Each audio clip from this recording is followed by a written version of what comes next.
जी, जी, आप बिल्कुल सही कह रही हैं कि जो ये साइकिल शुरू होता है, इसके कल्मिनेशन लगभग 35-40 मिनट में ये विक्टिम को यकीन दिलाते हैं कि आपसे जाने-अनजाने में गलती हो गई है और यदि आपसे नहीं हुई तो आपके कोई कागज़ हैं, आधार कार्ड है या पैन कार्ड है, उसका गलत गलत प्रयोग किसी अनजान व्यक्ति ने किया है और जिसके कारण कोई जांच है जो लॉ एनफोर्समेंट एजेंसी में शुरू हो गई है।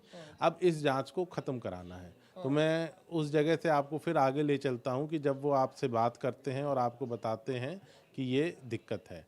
तो जो विक्टिम है हमारा वो पुरजोर ये तरीके से ये बोलते क्या है? क्या ये बोलते हैं कि हम ईडी अफ़सर बोल रहे हैं या पुलिस से बोल रहे हैं या कस्टम से बोल रहे हैं, क्या बताते हैं?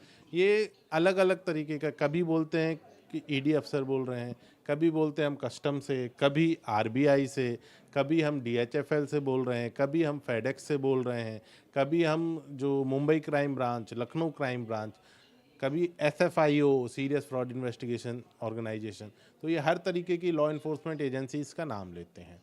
एक आदमी को एक एजेंसी के नाम पे लिया जाता है। फिर जब आप उस कॉल टेकर को बताते हैं कि मेरी कोई गलती नहीं है, मैंने ऐसा कुछ नहीं किया, तो वो 10 मिनट बाद बोलता है कोई बात नहीं, आपने गलती नहीं की होगी, बट शायद ऐसा हो सकता है कि आपके डॉक्यूमेंट का गलत प्रयोग हुआ है।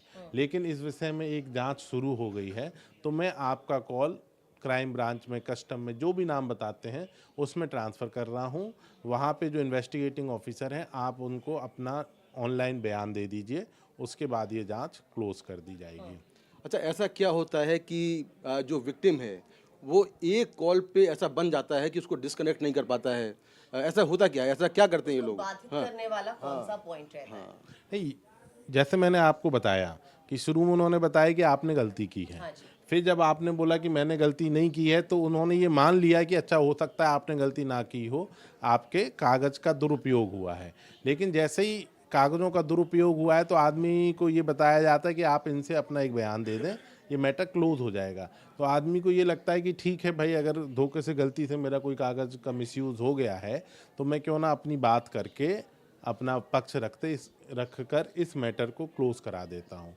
तो इसके बाद जो लॉ एनफोर्समेंट एजेंसी में ये बात करते हैं, ये हमारे विक्टिम की सबसे बड़ी गलती होती है। क्योंकि जो आप डार्क साइकोलॉजी बोल रहे हैं, वो वहीं शुरू होती है। वो इस तरीके से विक्टिम को मैनिपुलेट करते हैं कि वो मजबूर हो जाता है कि उनकी कही बातों को माने और उनको और अपनी पैसा दे। समस्या को समझने लगे उस हाँ, सिचुएशन को। जी, जी। अच्छा सर देखिए अब आपको कब अलर्ट हो जाना चाहिए? किस पॉइंट पे अलर्ट हो जाना चाहिए कि आप समझ जाएँ कि ये तो शायद संदिग्ध कॉल है। कई बार होता है आपको लिंक प्रोवाइड कराया जाता है या आपको कहा जाता है कि आप ओटीपी शेयर कीजिए या आपको बैंक अकाउंट वेरिफिकेशन के लिए कॉल आता है, बैंक की तरफ से वेरिफिकेशन के लिए कॉल आता है। तो आपसे किस चीज़ की डिमांड की जाती है कि आपको अवेयर हो जाना चाहिए कि शायद कुछ ठीक नहीं है? अदिति, जो आप बोल रहे हैं कि जो ओटीपी, बैंक अकाउंट या लिंक हैं, ये दूसरे अलग तरीके के मोडस हैं। जी, लेकिन हमने शुरुआत की थी डिजिटल अरेस्ट पे, जी, तो मैं चाहूँगा पहले डिजिटल अरेस्ट को हम कंप्लीट कर लें ताकि जी, एक चीज़ हमारे दर्शकों को अच्छे से समझ आ जाए। फिर उसके बाद हम दूसरे मोडस ऑपरेंडी पे जाएँगे। जी। तो मैं आपको बताना चाहूँगा, जैसे ही वो आपको बोलते हैं कि आपके कागज़ों का मिसयूज़ हुआ है और वो एक लॉ एनफोर्समेंट ऑफिसर के पास आपका कॉल ट्रांसफ़र कर देते हैं। हमारे विक्टिम को लगता है कि एज़ इफ़ उनके पास हमारी सारी जानकारी है। स्कैमस्टर के पास आपकी कोई जानकारी नहीं होती। 2 चीज़ें होती हैं, आपका मोबाइल नंबर और आपका नाम। ये उन्हें कहीं से भी मिल जाता है थ्रू लेकिन कई थ्रू बार आधार कार्ड भी उनके पास नंबर रहता है। बहुत कम सिचुएशन में ऐसा होता है कि आधार कार्ड नंबर उनके पास होता है। हुँ, लेकिन ज़्यादातर सिचुएशन में जब हमने विक्टिम्स को बहुत शांति में, जब इवेंट के 2 महीने 3 महीने बाद जब हम इंक्वायर करते हैं, तो हमें पता चलता है कि आधार कार्ड नंबर भी हमारा विक्टिम ही उन्हें देता है। लेट्स सपोज़ मैं आपको एग्जांपल बताता हूँ कि जब आपको कॉल आया और बोला कि हमने ये पार्सल आपका मिला है और इस पार्सल में ड्रग्स हैं, एटीएम कार्ड्स हैं, कई फर्जी चीज़ें हैं, तो आप बोलते हो नहीं मेरा तो नहीं है ये। तो वो आपको एक रैंडम 12 डिजिट का आधार कार्ड नंबर बताता है, 24566789, इस तरीके से 12 डिजिट, ये आपका आधार नंबर है। जितने दर्शक यहाँ बैठे, मुझे नहीं लगता किसी को भी अपना आधार नंबर याद होगा। तो आप बोलते नहीं मैं अभी एक बार चेक करता हूँ। फिर जब आप 1-2 मिनट में अपना आधार कार्ड निकाल के चेक करके बताते मेरा तो है 123456789102, तो बोलते मैंने भी यही बताया था। और जो आपने नंबर बताया वो उन्होंने नोट कर लिया, तुरंत उनके पास परफॉर्मर रेडी होता है और एक डिस्पैच स्लिप आपके पास आ जाती है, ये देखिए इसमें आपका नाम है, आपका आधार नंबर है। तो ये एक पहला पॉइंट होता है कि आपको यकीन होता है कि शायद authentic मेरा call आधार है। कार्ड यूज हुआ है। हम आते हैं डार्क साइकोलॉजी वाली बात पे।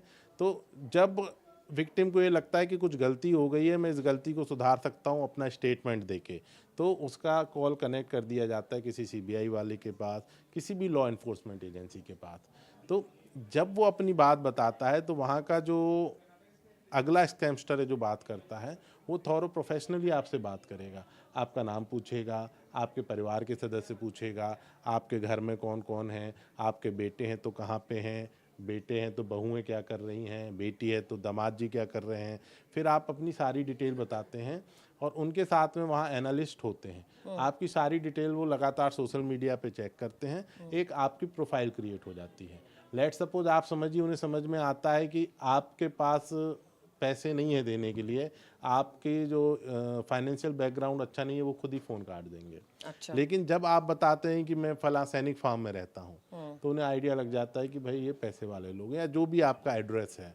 फिर आप क्या करते हैं, आप बताएंगे अगर बुजुर्ग हैं कि मैं फला जगह से रिटायर हुआ हूँ, मैं इस जगह था, तो आप अपनी सारी जानकारी खुद दे रहे हैं, तो बेसिकली फाइनेंशियल एनालिसिस हो रहा होता है वो फर्स्ट स्टेप। सारा करते हैं। और जो आप बता रहे थे डार्क साइकोलॉजी, वो आती है जब आपके नियर एंड डियर वन की इन्फॉर्मेशन आप देते हैं। आप अपने बच्चों की इन्फॉर्मेशन देते हैं, आप अपने ब्रदर सिस्टर की इन्फॉर्मेशन देते हैं, आप अपने जो और क्लोज वन है उनकी इन्फॉर्मेशन देते हैं। आप बताते हैं कि ये यूएस में हैं, ये लंदन में हैं, या ये इंडिया में बेंगलोर में हैं, जहाँ पे भी आप बताते हैं। अब ये डार्क साइकोलॉजी की ट्रिक करते हैं। देखिए आपके तो ये बैंक अकाउंट हैं, आपने अपने बेटे, मान लीजिए बेटे का नाम कुछ भी रख दीजिए, अनीश के साथ बात की है, अनीश के साथ ट्रांजैक्शन हुए हैं, आपके अपने बहू के साथ भी है, अनाया के साथ भी हैं, तो अब ये इनकी भी अगेंस्ट में वो होगी। Now at this point when they have sufficient information about you, they will say कि ये तो हमारी इन्वेस्टिगेशन है, हम इसको जब तक पुख्ता तरीके से जांच नहीं कर लेते तब तक हम आपको डिजिटली अरेस्ट करते हैं। जो आपने सबसे पहला सवाल किया था कि डिजिटल अरेस्ट क्या होता है, जी। तो डिजिटल अरेस्ट ये होता है कि आपको एक स्पेस में कन्फाइंड किया जाता है।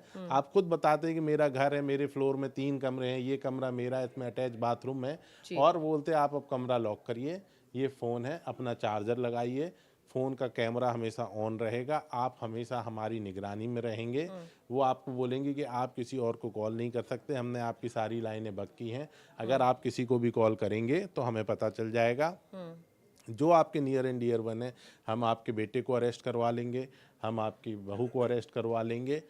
तो आदमी अपने लिए नहीं डरता, आदमी खुद तो अरेस्ट होने के लिए तैयार भी है कि मेरे साथ कुछ हो जाए, लेकिन जब आदमी को ये लगता है कि मेरी गलती की सज़ा मेरे परिवार वालों को मिलेगी, तब वो मजबूर हो जाता है। यहाँ पे डार्क साइकोलॉजी का पार्ट आता है कि they will create a atmosphere, a situation in which they will put your near and dear one at the risk of arrest.